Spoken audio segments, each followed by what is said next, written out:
What is good, my people, my peeps? So I wanted to come back today because I dropped a video this morning regarding Carlisha Hood.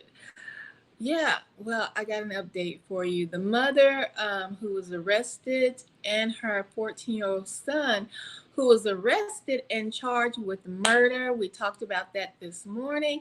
Well, they have been let go. Yes, indeed. That was one of my hopes, my prayers. And I did speak that this morning, along with so many others who hoped and prayed that this would not even go to trial. Well, I must say that, yes, she has been let go, and her son is now released also. All charges have been dropped. I told you, I just felt it in my spirit that it's a new day. It is a new day. That's right. That was self defense. That was self defense all the way, Broken Matrix. I tell you, I've come on here before and told you. You may have missed it, but I've spoken in regards to an incident with my son when I was going through my divorce and how he rolled up with the whole posse. They encircled the cul-de-sac. Uh, we need to realize that that era of not wanting to protect your own, we that's out the window. That's out the window. Okay. So what I'm gonna do is show the video really quick. I want y'all to see. She has been released because I don't want y'all to go just only solely on my words. But and this one actually shows the assault. Okay, so you couldn't get the full understanding this morning. So hopefully I can hold this up right without messing this up. Okay, so here we go. Walked free from the Cook County Jail Monday and is no longer facing murder charges.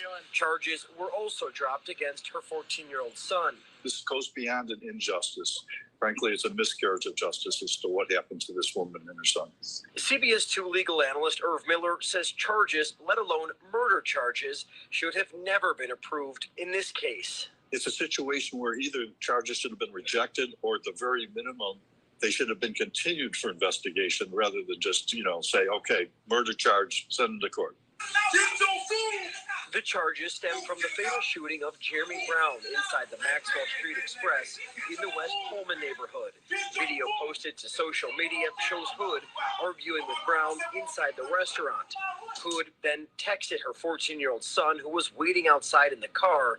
Surveillance video shows the teen enter the restaurant and witness Brown hit his mom in the head and face. Prosecutors say that's when the 14-year-old pulled out a gun and shot Brown in the back. He later died. You have the right to use deadly force to stop that force against another person. And that's exactly what happened in this case. And that's exactly why the state's attorney's office dropped this case today. Now, the Cook County State's Attorney's Office released a statement that reads, in part, based upon the facts, evidence, and the law, we are unable to meet our burden of proof in the prosecution of these cases. Now, Carlisha Hood, she did not want to comment as she was released. So I'm going to pause that right there. They didn't just drop the charges. I want to say that as well. They didn't just drop the charges. Another sister, which they didn't mention, a lawyer, stepped on up. I told you they were rallying and coming to this woman and her son's defense because nobody else was, especially our men folk. Okay, it just sickened me. I know you probably caught like an old man running out the spot, but it was said that there were more people, and it's hot.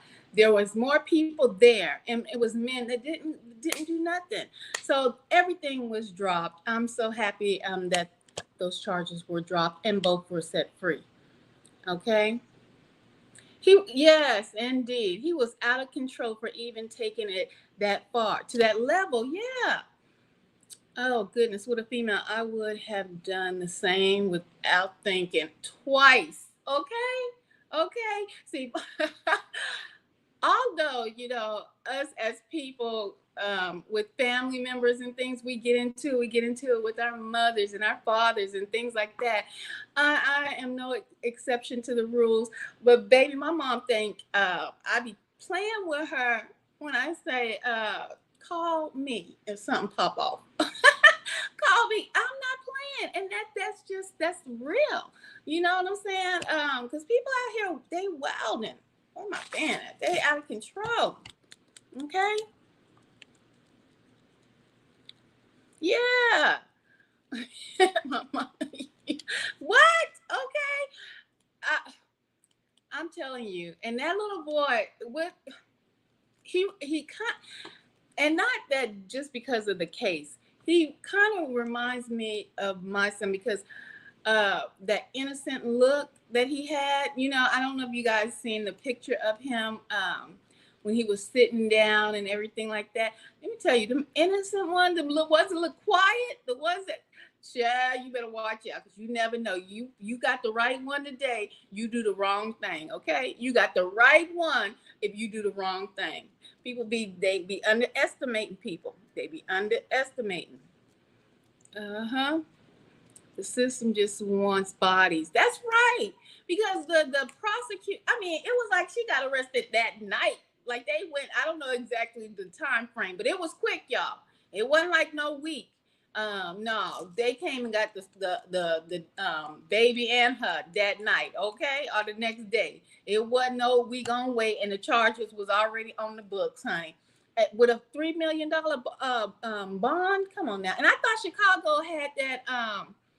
Did Chicago at the beginning of this year put out some kind of like a purge law or something like that they weren't even holding people on bond?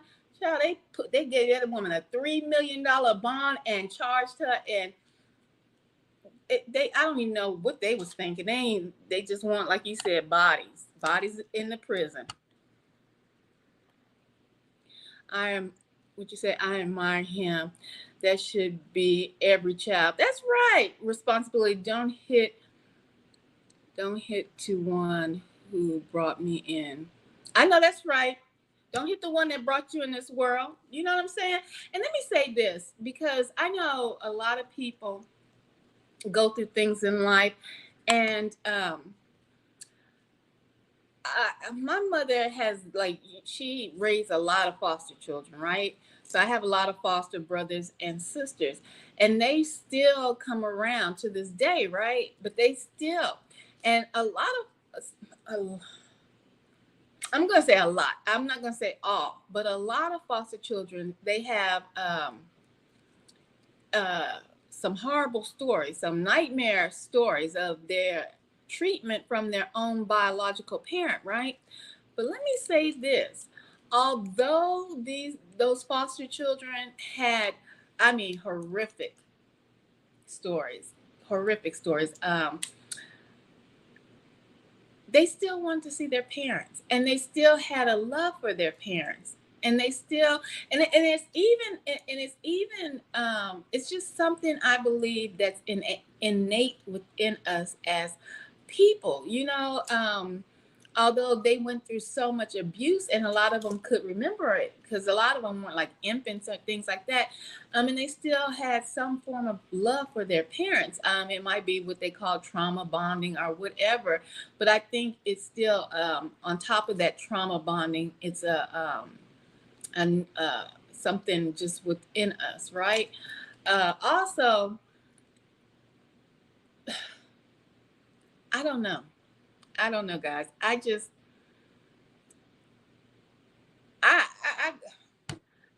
can be in that restaurant. Let me tell y'all something about me that y'all may not know.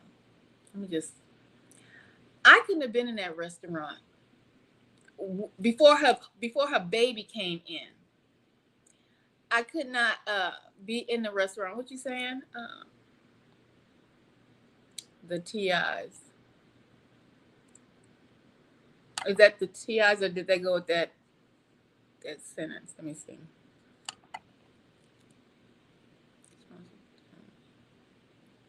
Brought me in the world. The TIs. Well, say that again, Broken Matrix. I'm kind of lost with that. y'all. uh, like I said, I'm happy in a way that my targeting started. Well, I was awakened to my targeting later in life, right? And like I said, we've probably always been targeted from birth, but I couldn't have been in that restaurant. I hope that I'm never in or put in a situation like that to see something like that, because I've had friends. Coming up, being young, in your 20s, getting your first apartment, and your friends coming over, having drinks, and just being young. And so I had girlfriends that, not girlfriends like that. I'm old school, so when we say girlfriends, that's just friends, okay? But I had girlfriends that, they would have their boyfriends come over the house, or our apartment at the time, and I had one friend, she seemed to always date, she liked bad boys. I mean, I think all of us at one point of our life as females like the bad boys, you know what I'm saying? But she liked bad boys, but they were abusive to her. And I recall, and like I told you guys, I've always I don't know why I had a liking for knives. When I was a little girl. Okay, so my brother had got a switchblade. I never forget, and I wish I had it to this day, because it was emerald green. Okay, and so he had got it, and it gave it to me. So I always used to carry this knife around with me. And at that time, I believe, and it probably still is, but switchblades were illegal, and I'm probably, well, they can't hold nothing to me. That was so long ago, but they were legal here in this area, right, in Texas. And but I always had something on me. So I don't know where I got that from. Nobody told me to do that. It was instinctual, I guess, right? And so, but anyway, fast forward to the apartment, and one of my girlfriends, her boyfriend, was very abusive to her, and he didn't like me to save his life. Okay, because I guess, yes, I am outspoken at times, but I just be saying facts. Yes, I'm at it again, Sergio. What's good with you? What is good? um and I don't try to be outspoken, just be nasty, or just start some crap, right? So one day we were out, and two things happened that night. I realized that people who don't want to protect themselves will cause you to be arrested, cause you to lose your freedom. Okay, that was one thing I learned, and I'm gonna tell you how I learned that. And another thing I learned is that I had to um, learn how to diffuse myself, bring myself down a whole lot, right? A whole lot of notches when it comes to wanting to protect my friends. Okay, because sometimes you jump on a bandwagon. Sending love from West Coast, Los Angeles in the building, baby. Thank you, Sergio. Much love back at you. So, learning how to have more self control when it came to wanting to protect my friends, because your friends don't always. You might be friends with people, and you might have more loyalty to that person than that person even has loyalty to you, and a lot of people don't realize that, right? So one particular night, we had like a little house party, because that was a thing back in the day. We just get some drinks and have a little house party, or a little get together. And so we were all at the apartment drinking and everything, and they got into it. It always seems to happen. Somebody go get into it, and it's usually a couple if you having like couples over or something. And they got into it.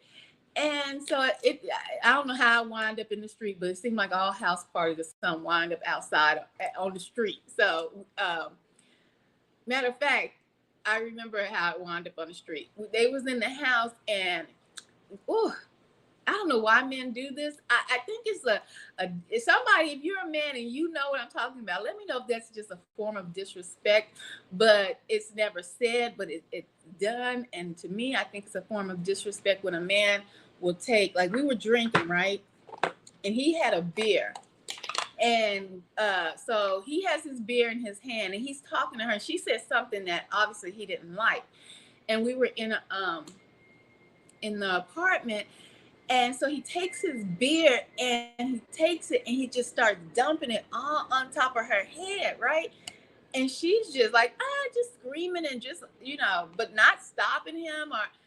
And it's in my apartment. I just had got that apartment. You know, when you're young and you just get an apartment, that's like I mean, my furniture wasn't all that. Matter of fact, I think it was back in the day they used to let you rent do they still do this? They used to let you rent apartments fully furnished. Okay, so half the furniture wasn't even mine, but I still cherished what I had, right? And kept it clean and to the best of my ability. And so when he went to dumping the beer on her, I got outraged because I felt that was like a disrespectful act. Like, I've seen men do that to women before, like dump beer or like in their face or on their hair or something like that, not in a playful manner, right? And so he began to dump this beer on her. And when we noticed, and I was like, oh, heck to the no. Matter of fact, I had a roommate at the time too, but the roommate didn't say nothing. I was like, oh, heck to the no. I said, you got to get up out of here, partner. And he, he's a man. He got buck. You know what I'm saying? He was like, I ain't going nowhere. I said, no, you got to get out of here right now, today, tonight. And I happened to be standing at the door of the apartment. And it was what do they call it? End table. And there was a big old school. It was an old school light, like a side light. And it was the bottom, the base of it was real big. I mean, it was old school, like the covering was big and all that. And and so I was like, oh no, you gonna get out of here today. And so he dodged towards me. So I went and I grabbed the lamp. Now, let me tell you something about situational awareness. I've always had it. I've always paid attention to my surroundings. Situational awareness. We're going to learn that word today. Pay attention to your surroundings. Pay attention to what you have around you to protect you and be able to grab it at your fastest abilities. Okay? So I grabbed this lamp and I swung it because she always dated guys like muscle bound guys, like guys, and I was like medium sized. I wasn't too skinny, but I wasn't too I wasn't too plump. I was like medium sized. I was a thickum still, but I wasn't. I don't fight a dude. If I had muscles, I wouldn't try to fight no man, right? So but I'm gonna pick up something to protect me. So I picked up the lamp and I swung it and I hit him, but it didn't do nothing to him, but he still was charging it. And it kind of, like, when I think back on it, it was kind of funny because he was like the only dude there, and it was all females. And so when he charged at me, I remember my girlfriend, and it was one girl. She was like a $105. She was just skin and bones. She jumped on his back, and then so we all just started trying to attack him to get him out the apartment. So that's how we wind up outside. But in the meantime, in between time, I had this a switchblade, the emerald switchblade in my pocket, and so we're outside in the parking lot, and she was one of those friends. I don't know if you've ever had a friend that's been in an abusive relationship. Sometimes they are used to that type of abuse. And so he's like, get in the car, blase. And she's like, well, no, I don't want to leave. And so so we're standing in a line, okay, a line of girls, and she's kind of in front of us, okay, and he's in his car. So this is the line of girls right here. She's right here in front of us, and he's yelling at her, but he's starting to walk towards her, telling her to get in the car, right? And so he gets to her, but as he's, I don't know what it was, guys, but it probably was just youth at the time as well. But I remember the girls that were standing in the line where I was behind our friend, they just stood there. But when I started to see him walking up to her, knowing his history with her, because he had put his hands on her before, right? I just started walking, and I was walking slowly, and I remember having my hand on my pocket, or inside my pocket, because I had the knife in my hand, getting ready to pull it, right?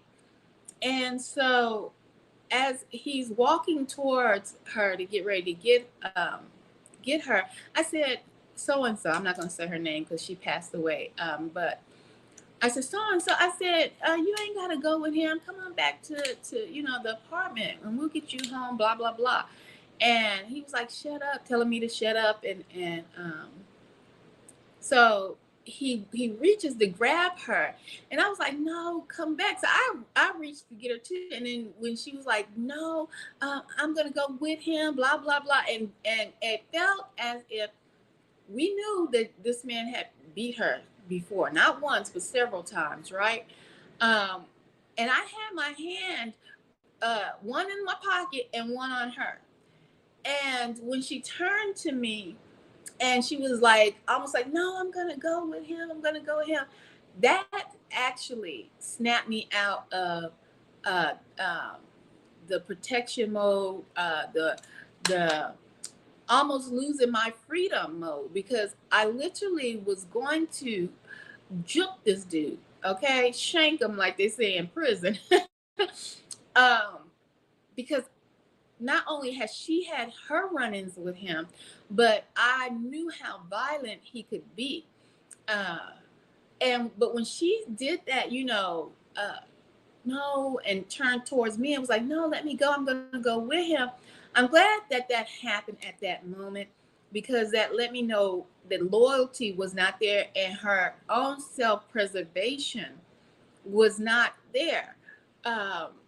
And so I remember dropping that knife. I remember dropping it in my pocket and letting her go. It felt like slow motion, guys, and letting her go, right? And from that particular night on, I stopped stepping in to help defend people that truly did not want the help. They truly had been trauma bonded, and these are type of, I'm not talking about mother and child, or your family members. And some people do that, like I said, it was my friends. I used to have really close, like a protective type of feeling for people that were in my lives that I considered friends of mine in my life. So I would go to war, you know what I'm saying? And she knew that, because and I had no fear of this particular guy, and he knew I had no fear of him, because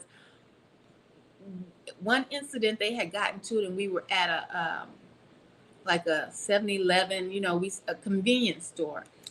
And while we were at this convenience store, they're arguing, and I'm sitting in the back seat, and he was abusive, controlling, and he told her to go inside the store, right, and to get him whatever. I think back in the day, this is when gangster rap and all that was popular, so they used to drink 40s, right? Get the brown bag and get 40. So she goes into the store and to get the 40, and he turns around. First he pops the, what is that, the thing in the middle, the console, or whatever that thing, the armrest in the middle. And I'm sitting in the back, and I'm just like, I couldn't, at that point I couldn't stand him, right? But I'm her friend, and so I'm just sitting there, and the music is playing, and he pops the middle console, the middle armrest. I didn't know why. I thought he was getting a CD. I wasn't paying attention to him. So he pops the middle console, and he reaches in and he, slams it down, and my knee, y'all can see, I got this little, let me see if I can demonstrate. That's a little, trying to be style. I won't do that knee because that's my little. So my knee is up, I'm in the back seat. You know how the back seats are like, right, so my knee is up. He pops the console and he pulls out a gun. Okay, y'all, let me use my air freshener. He pulls out a gun. And so I'm sitting and so my knee, you know how it's in between the seats. And he puts the gun right here to my knee. He puts the gun to my knee. I didn't flinch. He puts the gun to my knee and he looks at me. I mean, I can see the devil in this man's eyes. Okay, y'all? He puts the gun to my knee and he says, what would you do if I was to pull this trigger and blow your whole leg off? I don't know what. I said, well, pull the trigger. I don't know why I said that because, and when I told him to pull the trigger, you could see his whole demeanor changed, right? After that, wherever we went, I think we went to the club. I did not go back home with them, and that started the end of me wanting to socialize with him and with her. We got to the club. I didn't tell her until we got into the club. And when I told her what happened, it was it was as if it was a nonchalant thing, because obviously he was pulling guns and weapons on her, and it shook her, right? And I know that because I seen his face change from the devil in his eyes to shock. And I ended that. I didn't end the friendship with her. I kind of started distancing myself from her because I realized that she was the type of person that would wind up getting me hurt or myself getting incarcerated behind silliness going on with her and within her relationship. And she had no concern or was not even thinking at that time to leave that particular person. And so those are just learning lessons in life. And it teaches you, well, some people will learn from these particular things and some people won't. It teaches you, discernment at different levels, for real. And discerning people that you're around. People will do rah and act like they're in your corner, and truly when push comes to shove, when it's time to go for blows or things of that nature, those particular people will not be in your corner, and they will allow you to be the fall guy. And not just the fall guy in like a heist or something like that, but be the fall guy to where they won't even protect themselves, but they know that you have that kind of concern for the friendship and dedication for the friendship that you will go out on a limb to protect them when they won't even protect themselves, nor will they protect you. And you'll wind up in jail or in the grave. And so in actuality, I'm happy that I did, get to experience those type of things in life. I don't know where that particular fearlessness came from. In some way, I think I've always had that in me. From a young child, and I've told you some stories. My mom used to call me stubborn for particular reasons, but I've always had that in me. And I want you to realize if that is you as well as chosen ones and targeted individuals, have that for self first, self preservation. Don't go running around here because um, that I feel can get you caught up in what we know as gang stalking too. You running around here, you trying to protect a crew member or somebody who has done or said you somebody did something to them, and like these gang stalkers, they running around here thinking that I spot private eye, doing all these things because they have more loyalty for that person than the person probably even has for them. They probably could care less that they have people out here acting a fool or spying and hunting folks down.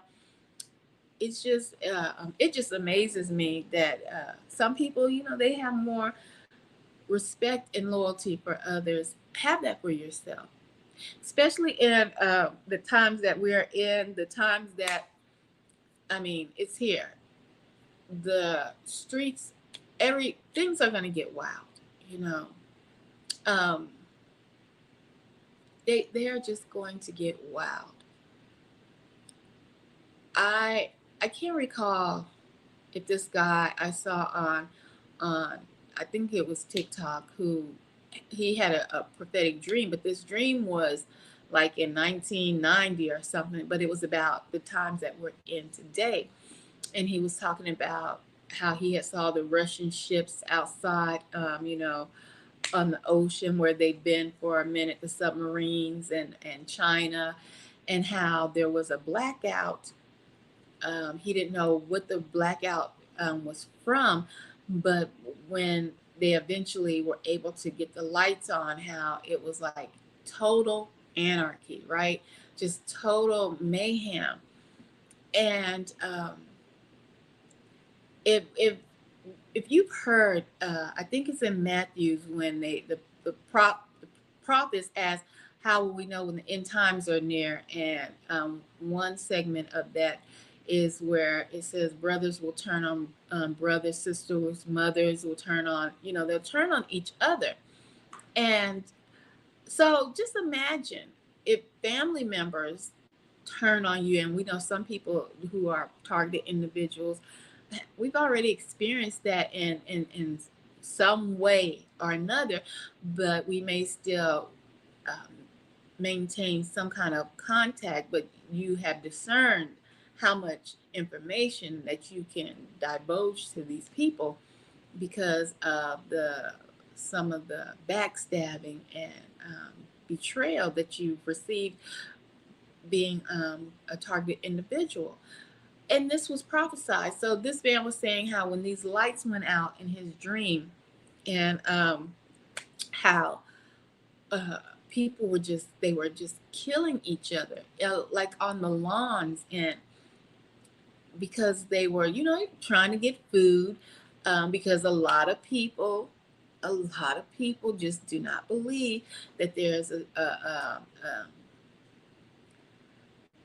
we are in the midst of a plan that is 100+ years old, that is actually being rolled out, and they just either they can't see it or they truly don't care because they think that it's just history and people are just talking about history. They're not into what the government is doing because they think the government is here to protect them. They don't want to believe that they've been lied to, they've been hoodwinked, because betrayal that is something that is, man, that is devastating on so many levels, so many levels. And when the disclosure comes out about really what has been going on this planet, this realm that we are in, a lot of people are going to lose it. They are just totally going to lose it, and they're going to feel betrayed. And I tell you, it's something to digest, and it's very hard to even understand. How even somebody you felt was so close to you could do something like that. So imagine these people who just truly rely on the system, once it collapsed, um, that nobody's coming. Not the police, not the fire trucks. You won't see those engines roaring up and down the streets after the targeted individuals. You won't. Everybody's gonna be trying to protect their own. Um, and the people who have been contracted out to um, be gang stalkers, the people who are these jobs that you have taken, these people they're not going to be there to help you. They're not going to be there to save you. They're not going to be there to take you into their little hideaway, their little bug out area that they probably already have planned out. They're not going to be welcoming you in because ration there is going to be at a minimum. And it just boggles my mind how even when I see the perps and everything, how some of them, I just know that they are not real. I know that they are um, synthetics and NPCs, because they can't look at the world and things in this world and truly believe that they're going to be all right, and somebody's going to be there for them, because their buddies who they've been riding up and down the street, texting or calling, trying to corner the target, that buddy's not going to be there anymore. It truly is going to be to each their own. And that's going to be a shocking time for a lot of people. But I just wanted to come on here and give you guys that update regarding, the mother and son. They have all charges have been dropped. And yes, also they made it seem from the news report that the who is the district attorney, I believe, dropped all the charges. But I want you to do further research, because like I said earlier, they don't give you all the scoop. But a female Black attorney did step in, and that is one of the reasons why all of the charges have been dropped against the mother and the child that were charged for murder of that young man that assaulted her in the it looked like a hot dog place. I'm not familiar with Chicago, but and I'm so happy for that. And I know that times are changing, and a lot of men are going to choose or not wake up in time. This is just my feeling, because of their hate, because of their unforgiveness, and they're going to succumb to the madness that is out here, because they're not going to have those manosphere brothers to surround them. And a lot of those men are if they were agreeing or on these type of platforms, they're turning away from all of that,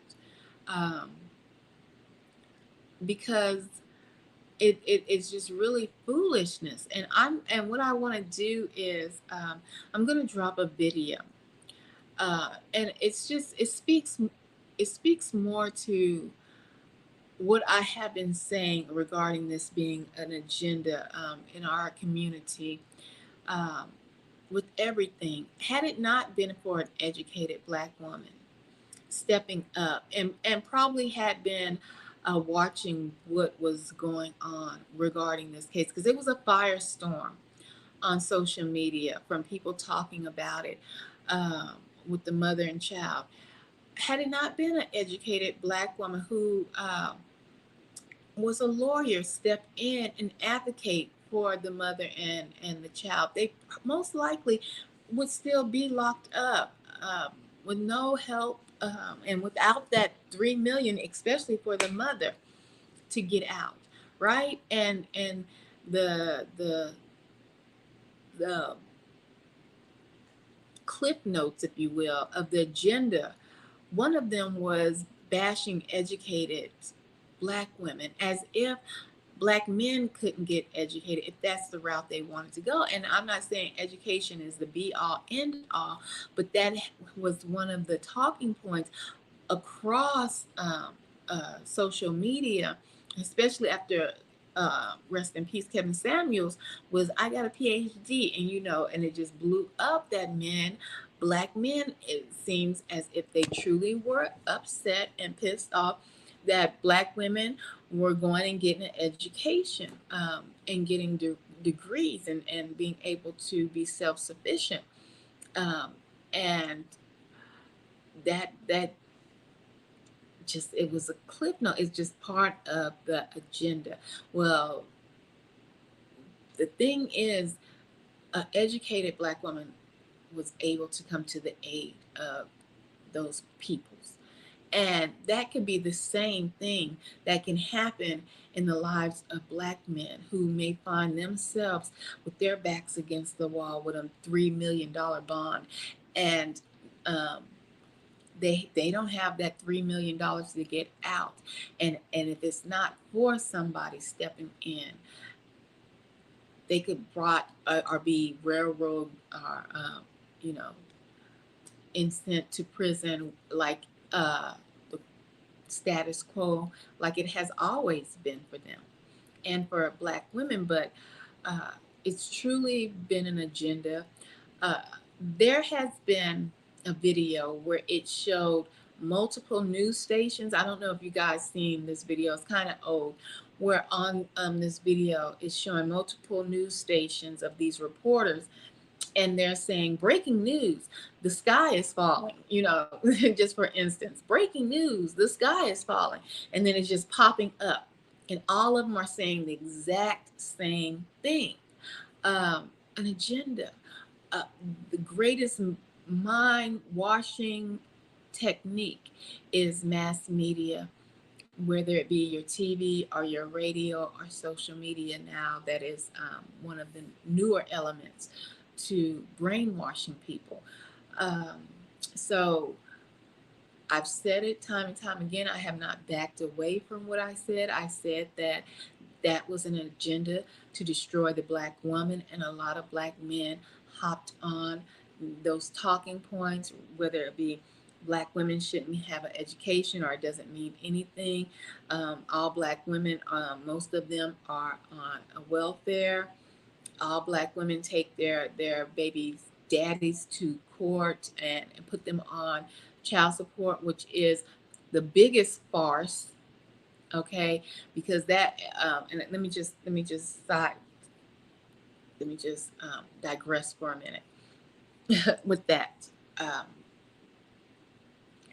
That particular talking point where all Black women took Black men to court to put them on child support. That talking point was highly used, okay? And when talking points are used, it's almost, you have to realize it's almost like the education system. When we have an education system that says, that has testing, right? And say this testing that they do is in a suburb area, the suburbs, right? So a Black child may transfer to that area because of circumstances unknown. And so now this Black child is in the suburbs, and they are subjected to the same testing, okay? These criteria of this testing, okay? And the Black child fails. And so the Black child can be looked at as if the Black child is inferior because he's failing or she's failing this testing. And the tests were written by the people that occupy this suburban area. So, for example, if the test was written and it said You're sitting at a formal dinner table. How the silverware is displayed. How many forks are there on the table? Okay? And that's part of an understanding of a teaching that these children that were in the suburban area understood, know, and some of them probably eat formally every night. This is just a for instance, okay, guys? And and so then you may have a child that, like I said, has transferred. Maybe they came from the inner city and they've never eaten at a formal dinner table. And matter of fact, they didn't even know that more than one fork even existed or was even laid out for dining for dinner. Okay, let alone a soup spoon, a dessert, all of the gizmos and gazmos that come with formal eating.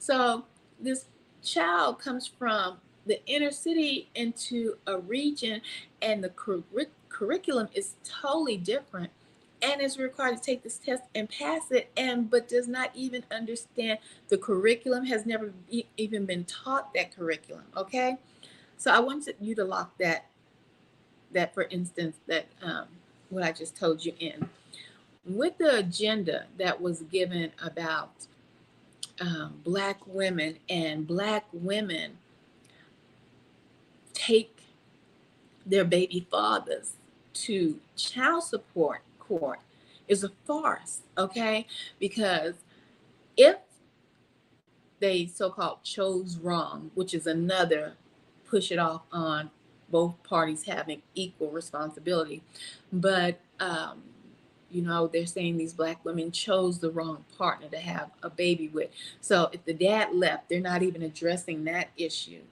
first and foremost. But this woman is left with the child. They're giving you a for instance as if this was a married couple, and and in general, because they were speaking more along people who lived in the hoods. Okay, the baby mama, not the baby's mother, the ex-wife. Okay, the baby mama. So the mindset of where they were going. Okay, and so they're saying the baby mama is taking these men to court. Well, see, the baby mama is not taking these men to court. The baby mama went to the system to get food, to get food stamps and Medicaid and the different supplements that the government offered. But here's the catch. When the baby mama goes to these facilities to get food stamps and these supplements, they are going to ask, well, who is the father? Or do you know who the father is? And we know a lot of them, it's like the Maury Povich show. They don't know, or they might just put a name on somebody. We got that. I want you to keep in mind that taking them to court aspect of it.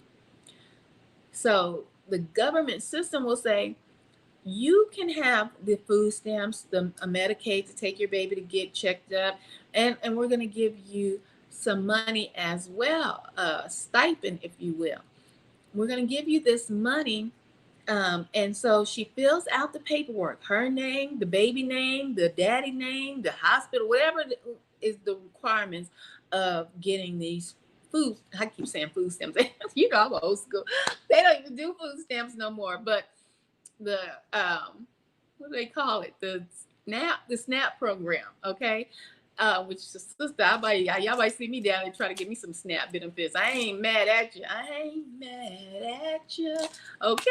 But so these particular programs, there's a catch-22 to them, right? These women were not baby mothers, or they were not divorcees, so they didn't get a lawyer.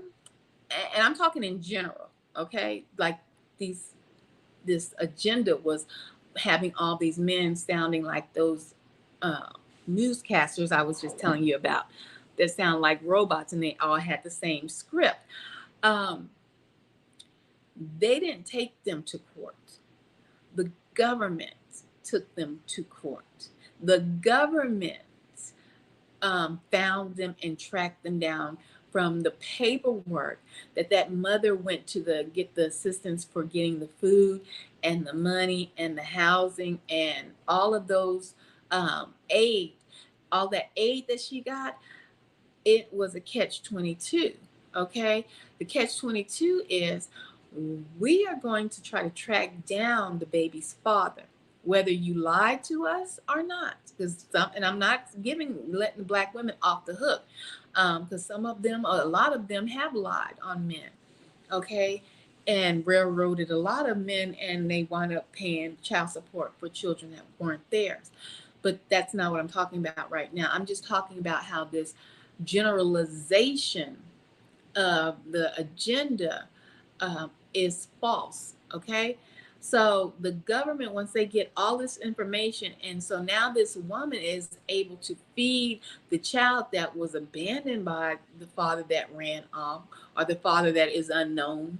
Okay, that is how the majority of a lot of inner city or rural mothers were able to feed their children.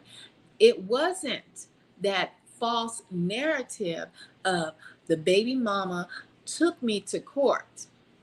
No, the government tracked you down and took you to court. You were not married to this woman and had a divorce or along that nature, or she didn't go get a lawyer, her own lawyer, and take you to court. Those circumstances are totally different, totally separate incidents.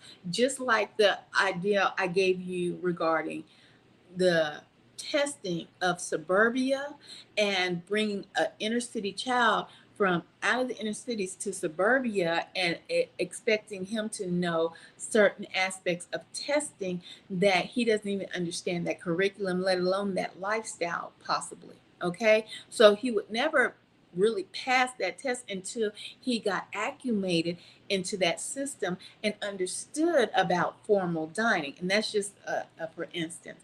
So the Black men that have been on these podcasts and have been spewing this, the Black mother took me to court, is a farce.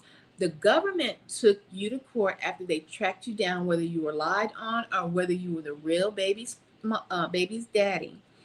They took you to court because they gave the woman subsidies to feed the child. Okay, and then on top of those subsidies to feed the child, when you didn't show up, because a lot of them do not show up. Okay, they don't say this, but a lot of them do not show up for those trial hearings. And when they don't show up, the judge is like, and you already know that the judge is going to have a bias, and the bias is not for you. The bias is for their own understanding that a lot of Black men are no good. A lot of Black men don't have a gene in their body called responsibility, ownership, and all of that, things that they think that are upright. So those judges are already going to come into that courtroom with a bias, and the bias is not in your favor. So if you didn't bring your black tail to court, which a lot of them are not saying, that they didn't show up. They didn't show up for that first hearing. So when they didn't show up, bam, stick them for $400 a month. And at the time they, I don't know how much Burger King or whatever is making now. I think they're making pretty good now, like $14 something.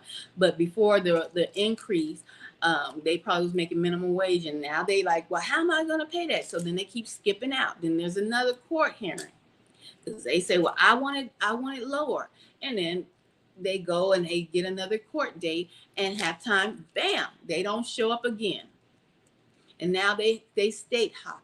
We got to say the truth and make it plain, y'all. A lot of these podcasts bros were sitting up here on podcasts making it seem like these women were married to these men, or these women went and obtained a lawyer, and lawyers are not, they not pro bono all the time. Okay, a lawyer is pro bono when they think they're gonna win a good juicy case.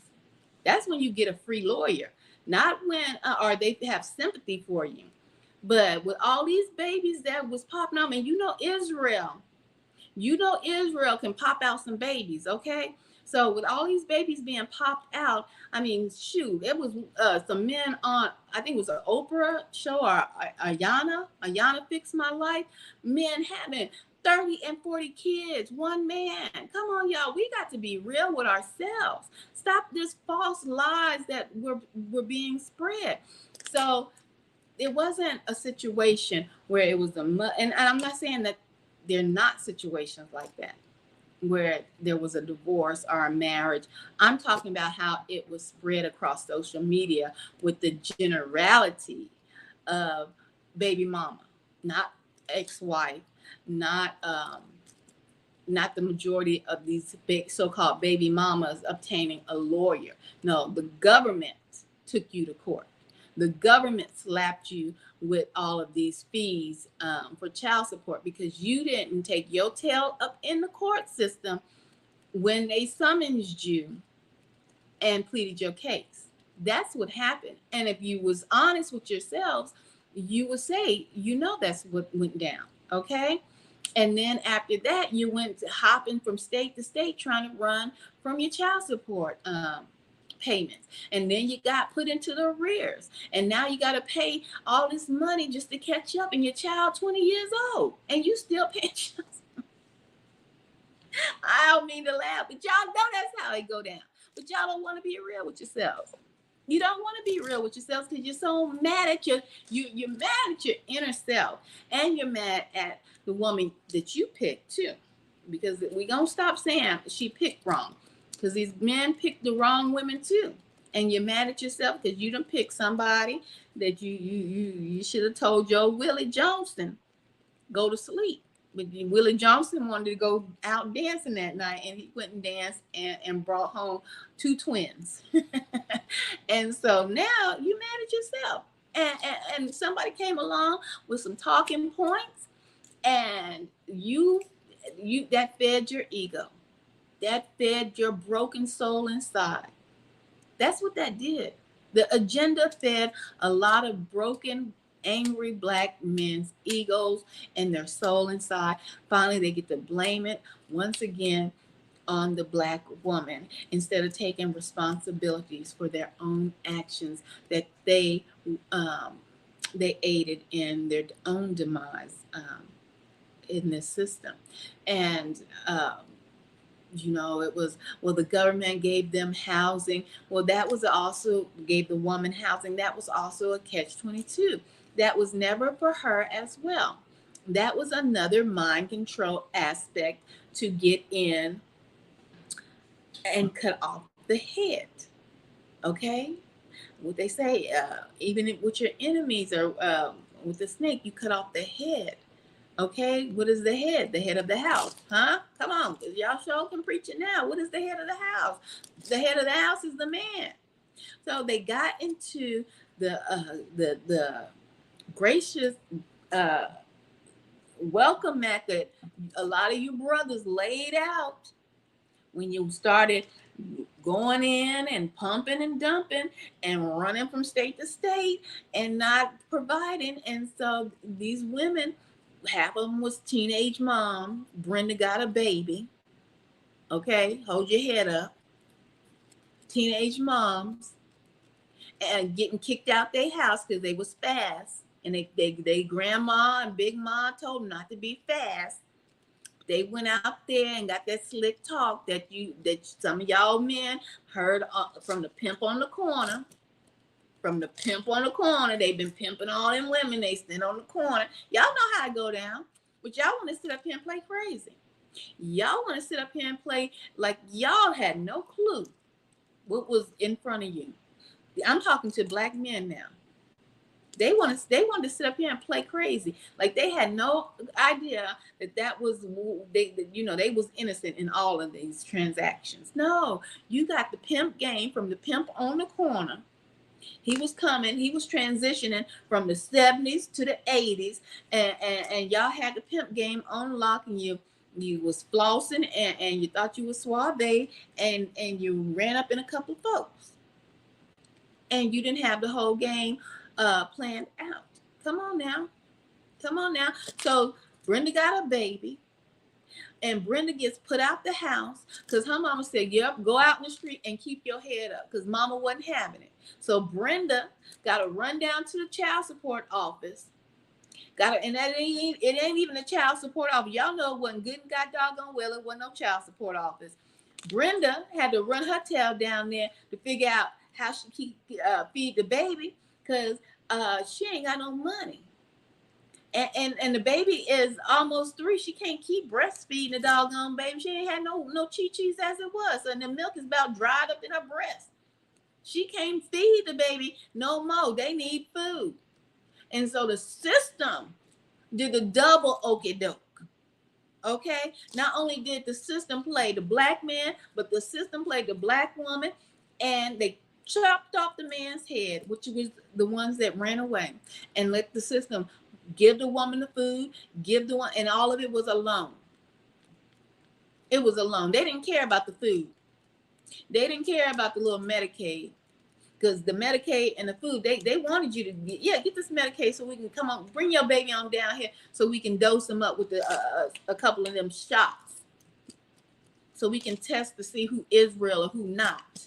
Yeah, so we can give you the Medicaid. We can give you some food, some hard cheese and all that. Yeah, come on down here. They're going to give you all that. And we're going to give you a couple of dollars a month too. But when we find that man, the one you put on the paper or lied about and said that that's your, okay, we've been paying you so much a month. We've been giving you food, which is, back in the day it was food stamps or whatever. We've been giving you that. And you don't have to pay that back. But we also gonna give you some cash, some dollar bills, because we know you have to function out here in the world with money. So they're gonna give you some money. That, my friends, was the okie doke. They gave the girl the money. That was a loan. That was a loan. You see, when they caught up with you, y'all keep thinking and y'all keep putting a false narrative out here that these women got that money. The state, when they caught up with you, all of that money that that the state was giving that woman, they're going to take it back, and they're going to get the arrears. If you didn't get caught in time, the state gets that money. So y'all stop with these lies out here and that false agenda. That agenda that has so many black men all upset with their own self, but they point the finger at the black woman. Y'all know the state takes that money back, because that was nothing but a loan. That was nothing but a loan, okay? So when they catch you, you paying the state back that money, not that woman, okay? And the second whammy was that housing. When she got it, they told her she couldn't have no man up in there. She cut off the head. I mean, they cut off the head.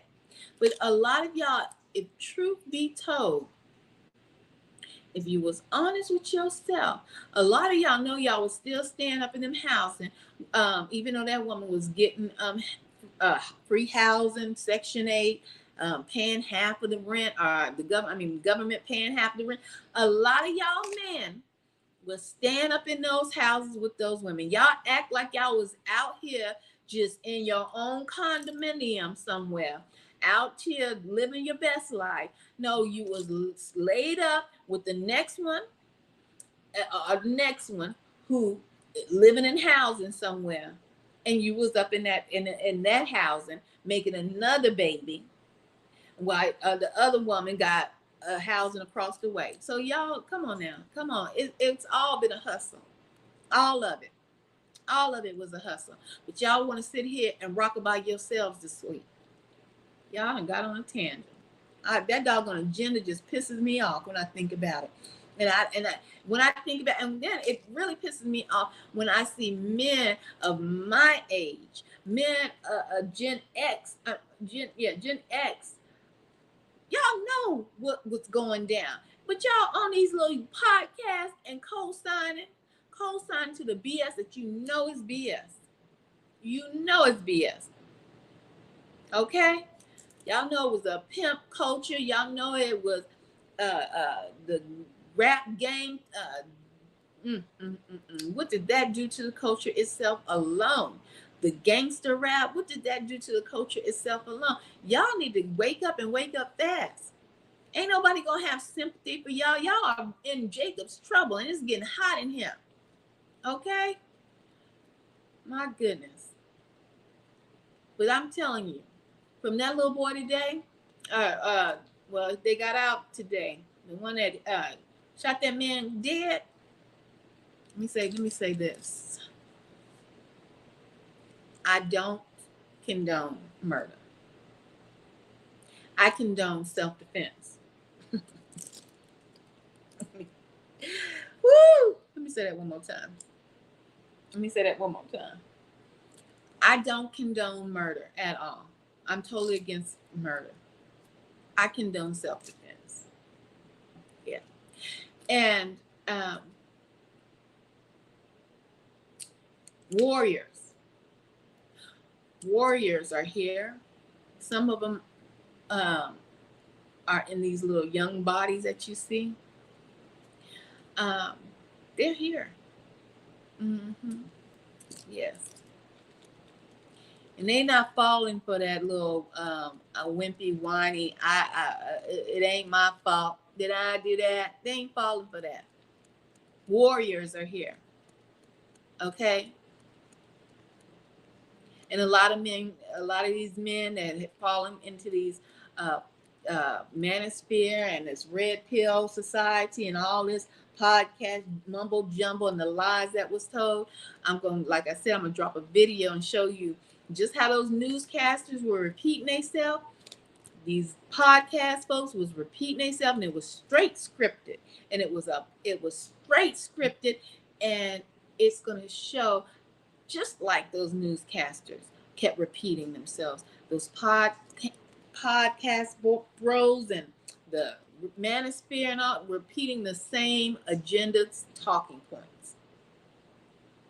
And the interesting thing is all of those statistics that they were given about how single mothers were raising boys and all of that, those statistics that they were given were dated in 1985. Outdated statistics that they were given, and those statistics that they gave that were outdated and they came from 1985 or 1989. Those statistics were based off of boys that were in boarding homes. Ooh, holla back. Y'all gonna see today that this has been an agenda. And I told you it was from the gate.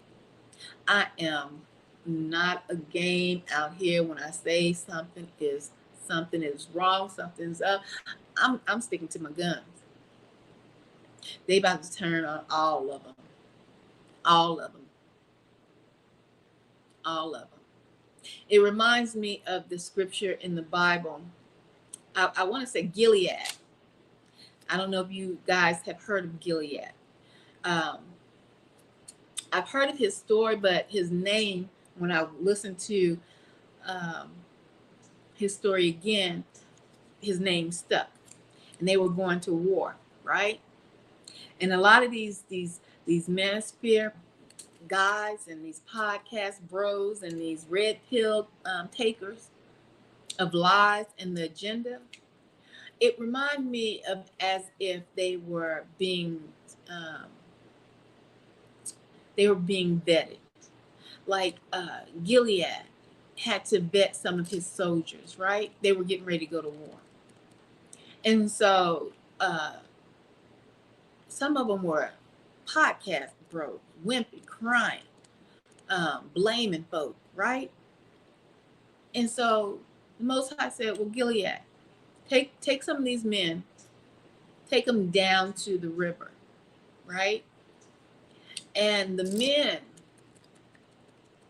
who drank like a dog, you know how dogs drink? They stick their head down in the bowl and they lap it up with their tongue. Okay, take your men down to the river. We're going to vet these men to see who's bowed and who's not. Take them down to the river. The ones who drink like a dog, watch who drinks out of the river like a dog, who leans down in the river and laps up the water. The men who get down at the river, they put their hands into the river and they pull up the water from the river and they drink. Those men, see how many of those men you have. Gilead said, okay, I'm gonna take the men down to the river. And trust me, Gilead didn't even want to be where he was at. A lot of leaders aren't the ones boasting about being a leader. Okay, a lot of people the Most High use are not the ones people think that he would use. Gilead was told.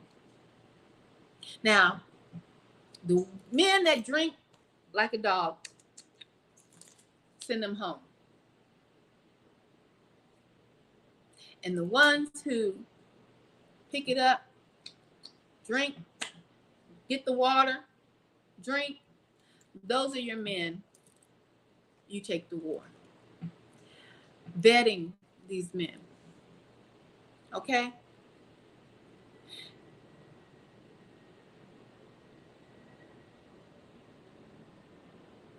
Planes sound close. You might wonder, why would the Most High? You probably think, well, I would take the men who got down and drank like dogs. You know, these are strong. I mean, they don't care. They just gonna get down in the river and just put their head down to the river and drink it up like a dog. I would take those men to war instead of the men who got down on their hands and got the water and drank the water. Long story short, these men had no regard for self. No self-esteem, no regard for self. No integrity. Okay? You are still a being. You are still a creature of the Most High God. We don't get down and lap up water like dogs. Do you understand? Send them home. These men that have been in the red pill and the manosphere, send them home. We don't treat our women like they are not the gift from the Most High God. Send them home. And that's where they're going to go. Home. We don't need them in this war. They have sent a message, and it's loud and clear. No integrity. No pride in oneself. No pride in the Creator's gift that he gave. Only complaints, whining, blaming. Send them home. And so shall they go home. There's warriors here amongst us coming through, and they're getting ready to take over. And I'm out, and much, much love.